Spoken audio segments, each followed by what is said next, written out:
The Vraxian hunting grounds stretched endlessly beneath 3 crimson moons, a place where only apex predators dared tread. Betty Chen crouched behind a cluster of obsidian rocks, her scanner flickering with life signs that made her blood run cold. She wasn't supposed to be here. Humans weren't supposed to be anywhere near this sector of the galaxy. But her survey ship had crash-landed, and now she was alone in the deadliest ecosystem known to the Galactic Council. A sound pierced the night. Not the roar of a predator claiming its kill, but something worse. A young creature's cry of agony, raw and desperate. Betty's hand moved to her pulse rifle, but she hesitated. Every survival instinct screamed at her to stay hidden, to let nature take its course. The Council had made it clear. Humans were observers, nothing more. Interference with other species, especially on protected worlds like Vraxia, was forbidden. The cry came again, weaker this time. "Damn it," Betty whispered, and moved. She found the cub in a ravine 30 meters away. It was a juvenile Vraxian stalker, all sleek black fur and retractable claws, each one as long as her forearm.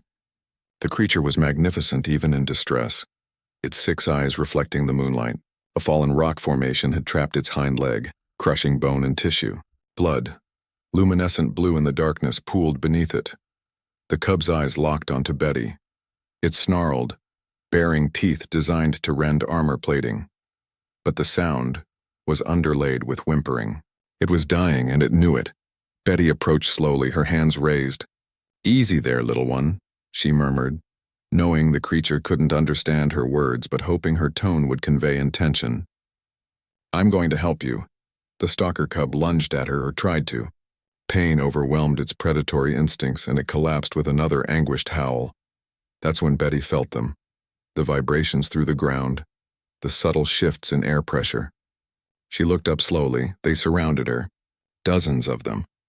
Adult Vraxian stalkers, each weighing over 300 kilograms, each capable of tearing through a combat mech with their bare claws.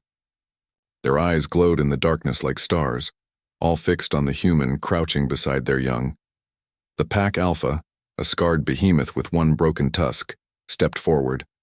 Its growl was a sound that predated language, a challenge written into DNA across 1,000,000 years of evolution. Betty didn't run. She couldn't outrun them even if she tried.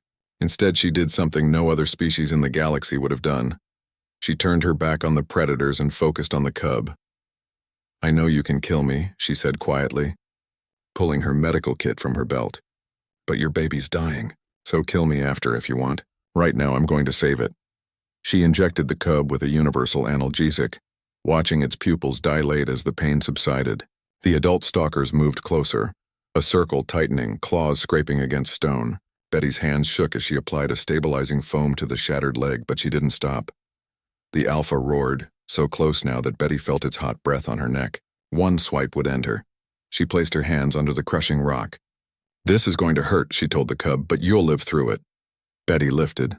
Her muscles screamed. Her spine compressed and blood vessels burst in her eyes from the strain.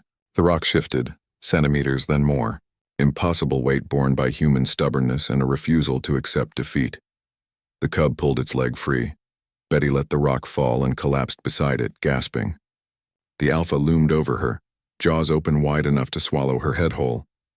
Then something unexpected happened.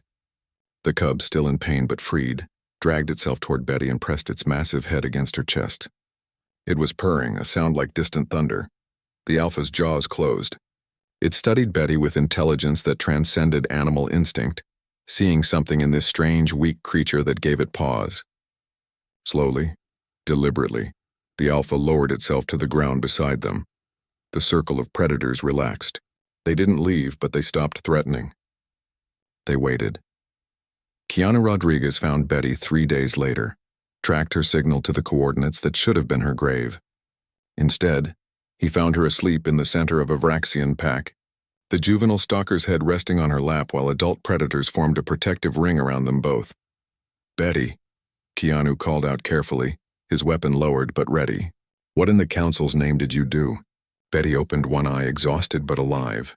"I answered," she said simply. Something was in pain, and I answered. Keanu slowly approached, watching the adult stalkers for any sign of aggression.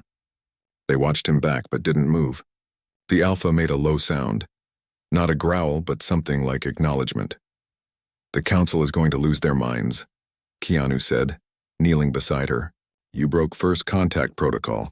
You interfered with a protected species. I did what humans do, Betty interrupted, scratching behind the cub's ear as it purred louder.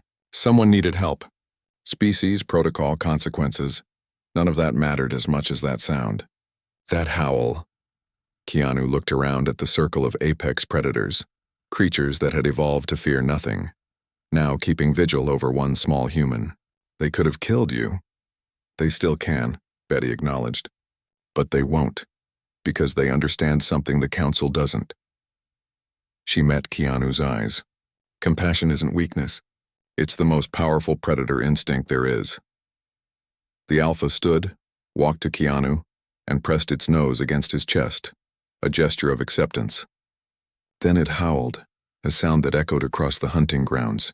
Every creature in the darkness answered, a symphony of acknowledgement. The predators had stopped hunting. They had stopped to witness something rarer than any prey, a human doing what humans do best. Not conquering, not calculating, but caring, even when it defied all logic and self-preservation. As rescue ships descended from orbit, their lights cutting through the darkness, the Vraxian pack slowly dispersed. The cub, stabilized and healing, touched its nose to Betty's hand one final time before limping after its family.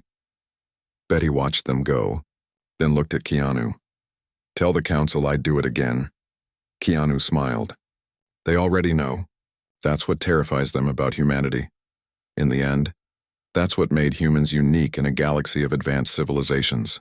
They didn't answer the call of logic or protocol. They answered the call of pain with help, of fear with courage, of darkness with light. And every beast, no matter how fierce, understood that language.